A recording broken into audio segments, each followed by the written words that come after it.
Mamaya pagdating ko dun sa may waiting shed, kikitain ko si Ate May. Tapos pupunta kami ng simbahan. Maglalakad lang ako, exercise.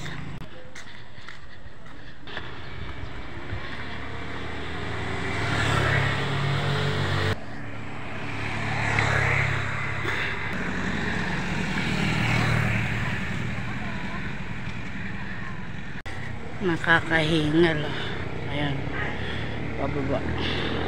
Ang usapan namin ni Ate May, 5:30 kami magkikita dun sa may waiting shed. Daming aratilis sa daan. Huwag sa amin Mansanitas. Ito yung aratilis. Iwan ko sa Tagalog kung ano yan. Basta aratilis yung naririnig ko dun. Tsaka Mansanitas. Correct me if I am wrong. English yan. After 1,000 years later, nandito na ako, malapit na sa pinagtrabahoan ni Ate May. Tapos malapit na din yung finishing. Ito na yung Hotel Segunda. Ito daw may-ari daw nito, tsaka yan magkapatid lang. Yun ang chismis marites. yan ang Segunda. Casa Segunda pala. Casa Segunda. Lapitan natin.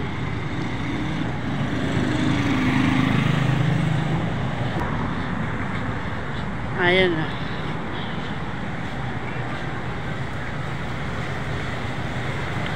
Anong nangyayari dito sa camera ko? Nandito na ako sa waiting shed sa may paradaan ng tricycle. Kaso wala pa si Ate Mayet. Nandito pa sa hotel. Ate Mayet ako. Saan?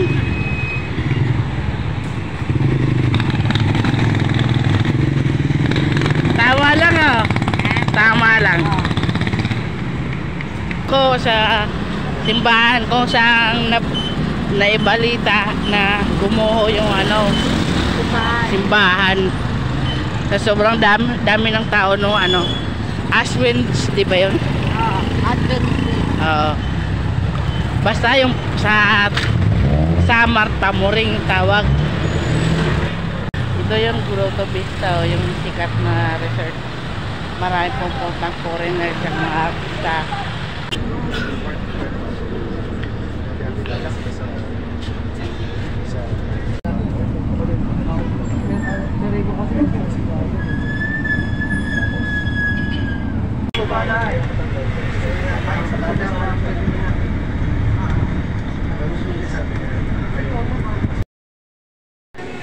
Ang spiritual na aspeto ng structure of church, mas mahalaga natin ang pagbabago ng human church. Kasi tayo ko, fluctuating military. Pero ngayon may pagbabago kasi mayroon ng mga reservists, di ba? In case na magkaroon ng gera. Ito yung simbahan ng Tungko. Gumuho yan dito. Tignan dyan kaya ginawa ng ni-repair.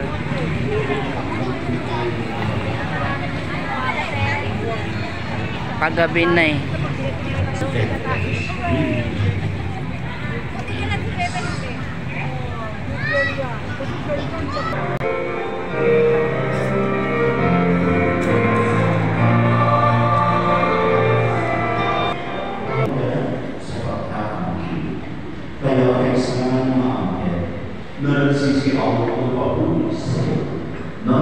Diyan sa taas, yan, para lang sa choir.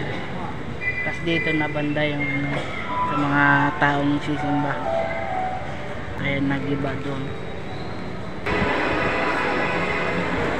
Tapos na yung misa.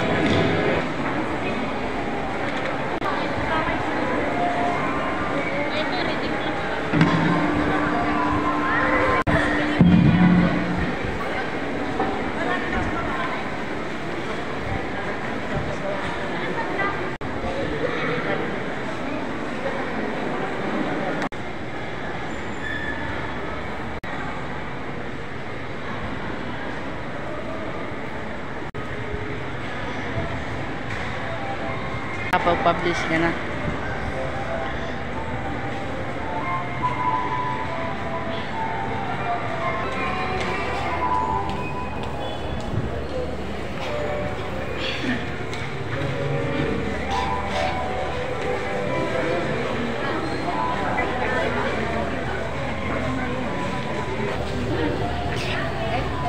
Yung kaya pong sa hagdan po.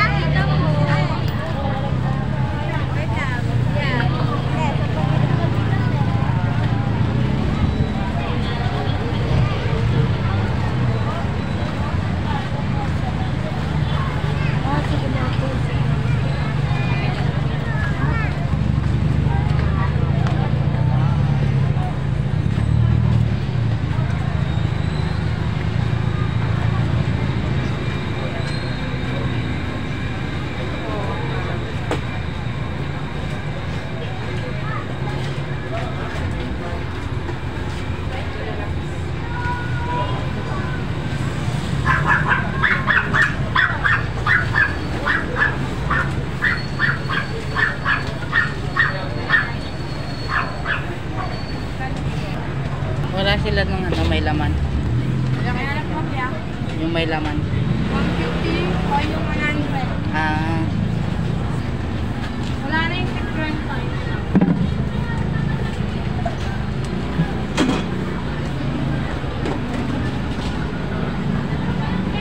yun yung gusto niya, ano, ni Charlene. Uwi ka na ka. Magkano din eh?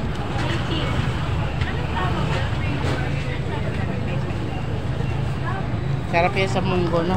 Oo. Sama magmunggo tayo. Sige, paborito ko yun.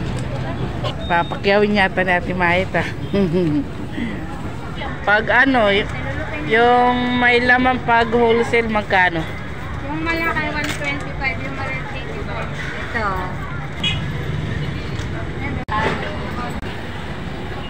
Kanina maaraw pa, tapos ngayon paglabas namin gabi na. Pakadam, pakiramdam na.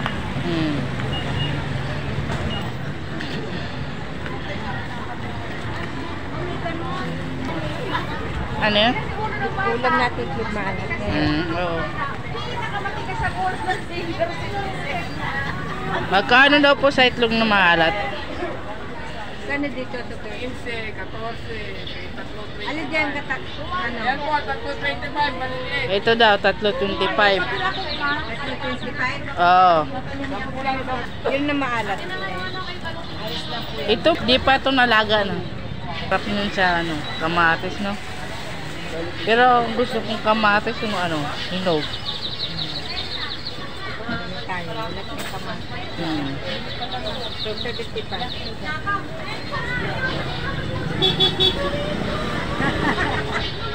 Natawa ka nga yan. Ayan, susino. Tiya, tima ito. Magkano ito, ano? Sa Kapugo. 20 daw. 20 isang bala. Ano yung nakasulat doon natin mahit? Parokya ni Isa nga, San Pedro. San Pedro Apostol. Oh. Martes ng umaga. Linggo ngayon, no? Oo. Oh. Lunes buka. Martes ng umaga. At kami ni Ate Mayit. Babalik tayo ulit. Saan? Diyan tayo sasakayo. Mahal dito. Oo, sige.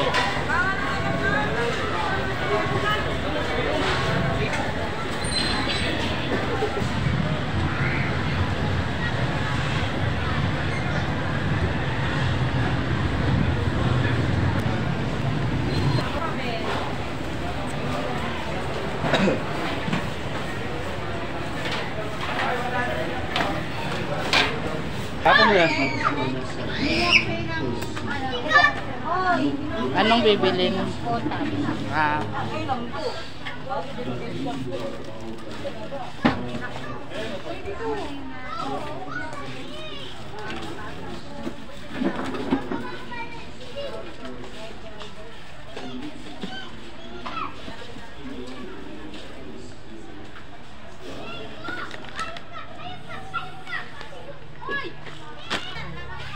Di yung pinaka ano nito, pabrika talaga.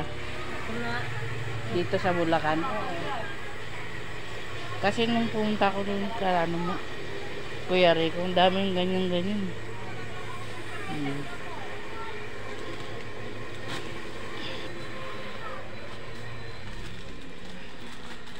Yun. Naano po yung sa lalagyan. Mas marami yun eh. Yung sa may lalagyan. Ano naman to? Bridge stick.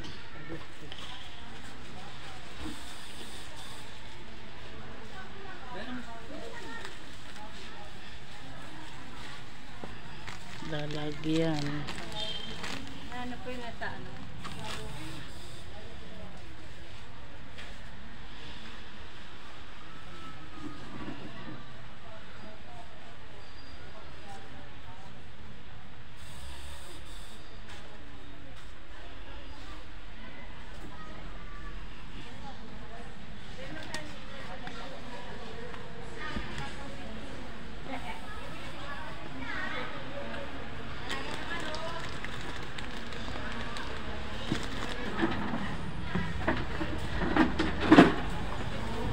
Hindi pala yan.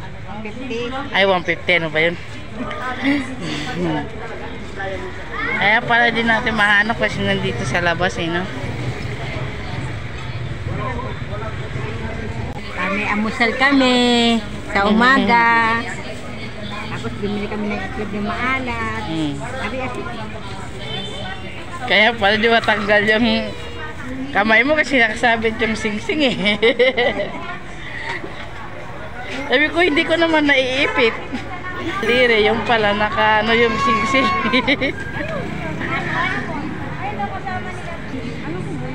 binili niya pong ano ilalagay mo sa Saan? Ano ba yan? Bili ka na Christmas light. alam mo, masarap kasama si Ron. Nawawala aking problema.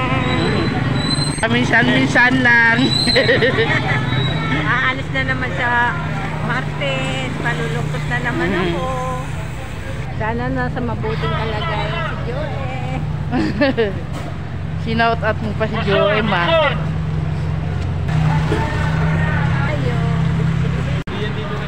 Binabaan niya. Pera. Hindi. Sige, bye-bye na. Uwi na kami.